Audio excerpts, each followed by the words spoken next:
Bismillahirrahmanirrahim.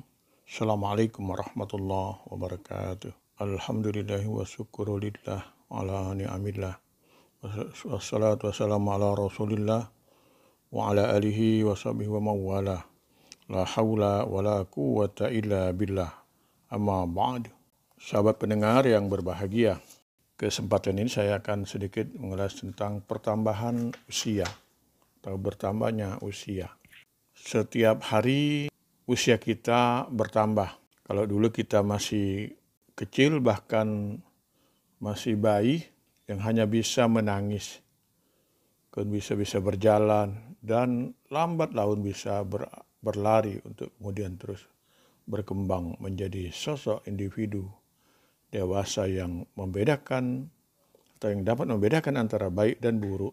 Namun sadarkah kita bahwa pada hakikatnya pertambahan usia juga dapat diartikan dengan berkurangnya usia kita. Tatkala umur manusia bertambah, berarti jatah usianya juga telah berkurang. Misalnya seseorang sekarang berusia 30 tahun. Allah menggariskan kepada seseorang itu misalnya usianya 65 tahun. Maka jatah usia orang tersebut dikurang 30 tahun. Tinggal 35 tahun. Patut kita ketahui bahwa yang perlu kita lakukan pada hari ulang tahun adalah mensyukuri nikmat panjang umur yang dianugerahkan Allah kepada kita. Merefleksikan diri sejauh mana perjalanan hidup yang telah kita lalui. Berbagai kesalahan kita lakukan di masa lalu, jangan sampai terulang lagi. Sahabat pendengar yang berbahagia, oleh karena itu ada beberapa hal penting yang mesti kita petik dari bertambahnya usia kita. Pertama, misalnya adanya orientasi ke masa depan, bercermin pada masa lalu demi perbaikan masa depan adalah bentuk muhasabah yang sangat bermanfaat bagi manusia atau bagi kita. Al-Quran sudah mensinyalir dalam surat Al-Hasr ayat 18. Ya ayyuhalladzina amanu taqullaha wal tanzur nafsum ma qaddamat lighad wattaqullaha innallaha khabirum bima ta'malun. Ayat ini menurut Syekh As-Sa'idi dalam tafsirnya merupakan dasar muhasabah bagi seseorang hamba yang seyogianya tidak pernah lepas dari gelitik pikirnya.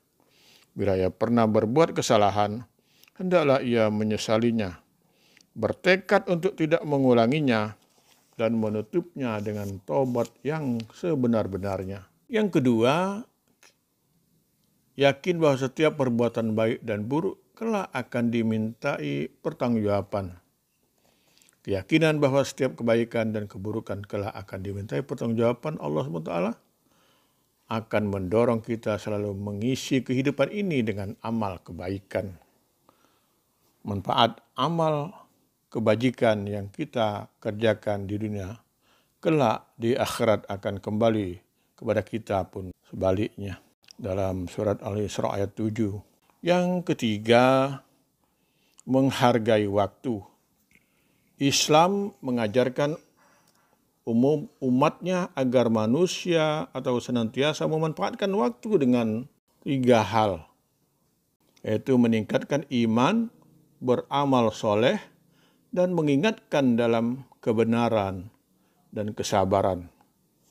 Bagaimana dalam surat Al-Asr ayat 1-3. Hadirin yang berbahagia, yang berikut yang perlu kita perhatikan dalam menyikapi bertambahnya usia kita itu bergaya hidup hemat. Kita harus mampu membelanjakan harta kita dengan hemat, dengan cara mengelola harta sebaik mungkin. Islam mengajarkan kita agar membiasakan diri hidup hemat, sederhana, dan tidak kikir untuk menyegarkan kembali ingatan kita. Mari kita merenungkan firman Allah dalam surat Al-Furqan ayat 67.